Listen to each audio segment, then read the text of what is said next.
जय माता दी दोस्तों। डिवाइन क्लब में आप सभी का बहुत बहुत स्वागत है।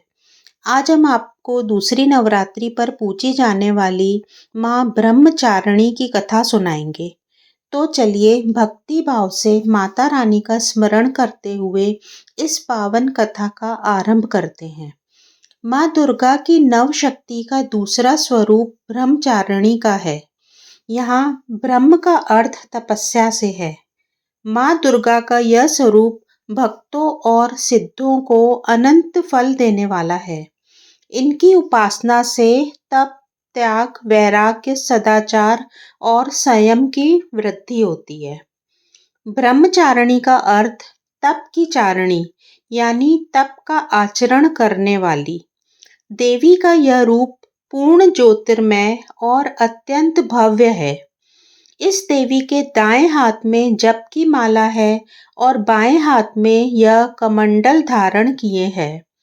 पूर्व जन्म में इस देवी ने हिमालय के घर पुत्री के रूप में जन्म लिया था और नारद जी के उपदेश से भगवान शंकर को पति रूप में प्राप्त करने के लिए घोर तपस्या की थी। इस कठिन तपस्या के कारण इन्हें तपश्चारिणी अर्थात ब्रह्मचारिणी नाम से अभिहित किया गया। 1000 वर्ष तक इन्होंने केवल फल फूल खाकर बिताए और 100 वर्षों तक केवल जमीन पर रहकर शाक पर निर्वाह किया। कुछ दिनों तक कठिन उपवास रखे और खुले आकाश के नीचे वर्षा और धूप के घोर कष्ट सहे। 3000 वर्षों तक टूटे हुए बिल्व पत्र खाए और भगवान शंकर की आराधना करती रहीं। इसके बाद तो उन्होंने सूखे बिल्व पत्र खाना भी छोड़ दिए। कई हजार वर्षों तक निर्जल और निराहार रहकर तपस्या करती रहीं। पत्तों को खाना छोड़ देने के कारण ही इनका नाम अपर्णा पड़ गया।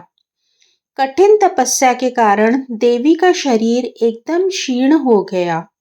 देवता, ऋषि, सिद्धगण, मुनि सभी ने ब्रह्मचारिणी की तपस्या को अभूतपूर्व पुण्य कृत्य बताया, सराहना की और कहा, हे देवी, आज तक किसी ने इस तरह की कठोर तपस्या नहीं की। यह तुम्ही से ही संभव थी। तुम्हारी मनोकामना परिपूर्ण होगी और भगवान चंद्रमौली शिवजी तुम्हें पति के रूप में प्राप्त होंगे। अब तपस्या छोड़कर घर लौट जाओ। जल्द ही तुम्हारे पिता तुम्हें बुलाने आ रहे हैं। इस देवी की कथा का सार यह है कि जीवन के कठिन संघर्षों में भी मन विचलित नहीं होना चाहिए। माँ ब्रह्मचारिणी देवी की कृपा से सर्व सिद्धि प्राप्त होती है। नवरात्रि के दूसरे दिन देवी के इसी स्वरूप की उपासना की जाती है। तो दोस्तों, यह थी माँ ब्रह्मचारिणी की पावन कथा।